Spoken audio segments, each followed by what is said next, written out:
Integrated efforts of emergency surgical officers said to be vital to reduce maternal mortality. South Sudan to punish recruiters of child soldiers.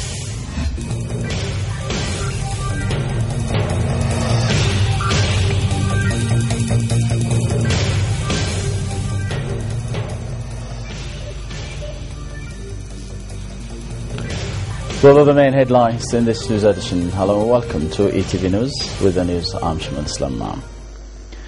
President Girmald Georgis has conferred with outgoing Japanese ambassador to Ethiopia, Hiroyuki Kishino. The president, during the talks, commended the Japanese government for the contribution it made in constructing the Renaissance Bridge on the River Nile and for its intervention in the provision of clean water and education sector in Ethiopia. Girma also said that the infrastructural and economic cooperation between Ethiopia and Japan has further been strengthened during the term of the outgoing ambassador. The president also appreciated the ambassador for sharing the Japan Kaizen philosophy with Ethiopia. Ambassador Kishino, on his part, said his country is keen to encourage the Japanese investors to invest in Ethiopia and exploit the ample investment opportunities prevailing in the nation. Foreign Minister Dr. Tewodros Adhanom has recently held talks in New York with his Egyptian counterpart Nabil Fahmy on bilateral issues.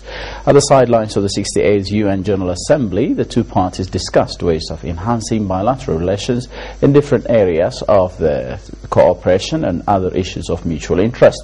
On the occasion, Dr. Tewodros explained Ethiopia's commitment to build trust between the two countries and other riparian countries over the utilization of the Nile waters. Dr. Tewodros further emphasized Ethiopia's firm stand that his country is keen to enhance development through utilization of its resources without harming the interest of Egypt or any other Nile riparian countries.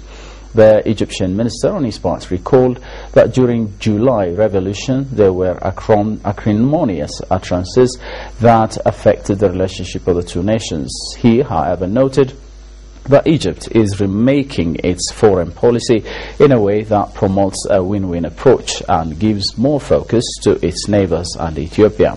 He reaffirmed his government's readiness to work closely with Ethiopia in a bid to ensuring benefit of the people of the two countries. Fahmy expressed to Egypt's interest to resume discussions on the recommendations of the International Panel of Experts, which was commissioned to assess the impact of Grand Ethiopian Renaissance hydropower dam GERD on downstream countries.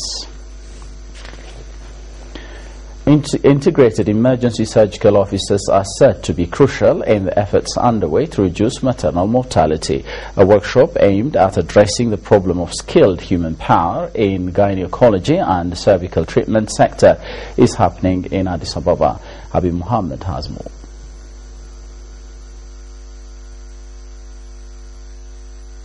Various studies reveal that among the major factors causing maternal mortality in Ethiopia is the trend of home delivery by many societies, absence of well-functioning health facilities that encompasses from the community to referral facilities, and provision of accessible and good quality care. Due to this and other factors, the 2003 Ethiopian Population and Health Assessment Report found out that 676 mothers died from every 1,000 live births. Speaking at the first International Federation of Gynecology and Obstetrics held in Addis Ababa, State Minister of Health Dr. Amir Ahman said the basic health care service in Ethiopia has reached 95%. He stated that Ethiopia will meet the AMG target set out to reduce maternal mortality as building the health developmental army continues in such a way. He said the existing health coverage enables to reach the community as the deployment of health extension workers are registering a paramount result in the progress in health sector in Ethiopia. We are trying to reduce maternal mortality by deploying a health developmental army in many areas of the country. We are working to increase the community awareness to get experts and to be treated in the health center.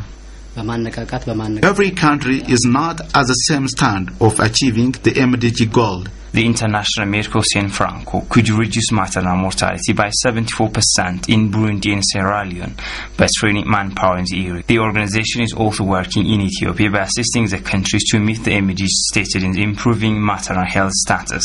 Integrated Emergency Surgical Officer.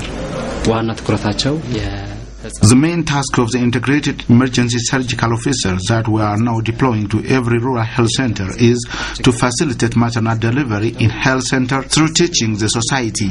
The meeting, attended by more than 800 medical staff drawn from 67 countries worldwide, will help reduce maternal mortality, according to Professor Yirgu Gabriyoth, the Ethiopian Gynecology and Obstetrics Society president. Every country is not at the same stand of achieving the MDG goal. There are some countries moving forward in this regard. For example, Ethiopia is moving ahead in reducing maternal mortality. The president also mentioned that efforts should be extended to minimize HIV transmission from mother to child to even a higher level of achievement. In Africa, each mother dies out of 39 live births due to birth complication, while in developed countries the figure falls on only one death from 4,000 live births. Ethiopian Airports Enterprise stated that it is upgrading and constructing new airports by allocating 900 million birr every year. According to Communication Officer of the enterprise, Wondumu Teklu, based on the growth and transformation plan, the enterprise is working hard to lift the number of airports up to 21 from the current 17. Among the newly built airports is Jimma Airport, which has finalized preparations to operate with full capacity in the near future. Its construction cost 298 million birr. Kombolcha, the other new airport, which consumed 100 million birr, has already been completed. According to Wondumu, the communication officer also added that new constructions would soon be launched to build airports at Kabri Dahar, Shire and Hawassa. The enterprise also upgraded Addis Ababa International Airport landing area and Jigjiga Airport's passenger terminal. Jimma University says it has finalized the necessary preparations to admit over 5,000 undergraduate students in its regular program this academic year. The university is working to realize the nation's ambition to join middle-income economies. To this end, it has given due attention to producing skilled human power and ensuring education quality. University's Academic Research and Student Affairs Vice President Dr. Taye Tolemariam also said the university has approved a curriculum it's set for a new postgraduate program to be opened this year. The university is committed to give transportation service to fresh students arriving from various parts of the country, Dr. Taye said. Ethiopian Radiation Authority is providing training to iron melting industries on radiation residue that might appear in small parts of metals. Authority Director General Abdulrazak Umar said at the training that such industries should make sure the metals they buy are free of radiation before melting them.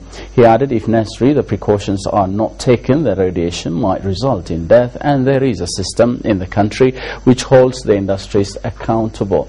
The training aims at raising the awareness of those engaged in the industry to take the necessary precautions while purchasing metals.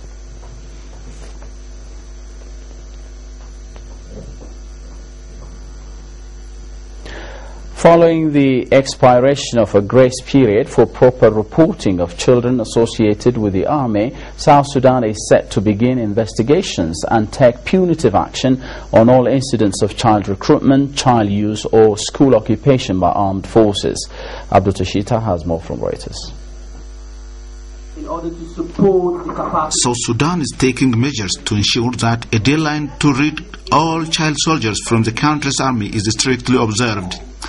The new order, which followed the revised action plan signed by the United Nations and the SPLA on 13 March 2012, gave a grace period of 1.5 months for voluntary reporting and reintegration of former child soldiers without penalty. This grace period, according to the order, ended on 30 September 2013, after which any incident shall be investigated with a view to severe judicial and administrative action. Sudan People's Army has made a commitment to investigate and take disciplinary action on all incidents of child recruitment, child use or school occupation by armed forces. Legal advisors, judge advocates and SPLA child protection officers who recently attended a 3-day workshop in Juba will help ensure that a comprehensive strategy signed last year giving children opportunities in civilian life is implemented. I can understand that people work hard to remove these kids, these children from the army, and we will continue working whenever they come We can even work to remove them from the army, say that they go to schools. For them to go to schools or to do other things is for the benefit of South Sudan. The 21-year war between North and South Sudan saw thousands of children recruited from their homes. After the two sides signed a peace deal in 2005, the war finally ended and South Sudan became independent in 2011. Military Justice Advisor Daniel M. Luzil, who has been working with the SPLA for the past 2.5 years, took soldiers through the new child protection guidelines during the workshop. I think that the vast majority desperately want a child-free SPLA. They desperately want their name, their honored SPLA that they're very proud of being part of, to be off of the United Nations Secretary General's list of shame. Last year, SPLA signed an action plan with the United Nations renewing their commitment to release all children within their ranks. This action plan, signed by the Ministry of Defense and various UN agencies, also ensured that all militias who would be incorporated into the SPLA were child-free.